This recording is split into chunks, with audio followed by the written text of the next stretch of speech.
मला सांग, डोंबिवली म्हटल्यानंतर ॲट दिस मोमेंट काय काय पिक्युलियर गोष्टी तुला आठवतात? काही जागा आहे, काही खाण्याचे पदार्थ आहेत, कोणती माणसं आहेत, व्हॉट हॅपन्स? डोंबिवली म्हटल्यानंतर ॲक्च्युली हे आता फक्त डोंबिवलीकरच ह्याचं उत्तर समजू शकतील. मला प्रजापतीची पाणीपुरी आठवते आणि that's the mandatory thing if I visit Dombivli. आणि आता त्याच्या पलीकडे गेल्यावर आता या चेअरवर बसल्यावर मला असं वाटतंय की डोंबिवली हे खरंच एक कल्चर जपणारी सिटी आहे.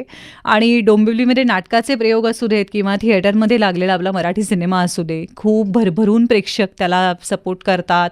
ते खूप उत्तम प्रतिसाद देतात आणि फार कळणारा प्रेक्षक आहे, ज्यांच्यासाठी आपण फार थॉट प्रोसेस किंवा इन डिटेल जाऊन एखादा विषय मांडणं जे म्हणतो की लोकांपर्यंत तो जास्तीत जास्त पोहोचावा, because our audience is intelligent. So मी डोंबिवलीच्या ऑडियन्सना त्या इंटेलिजंट ऑडियन्समध्ये कन्सिडर करू शकते. हे मला आता सगळ्यात जास्त वाटतंय. हाऊ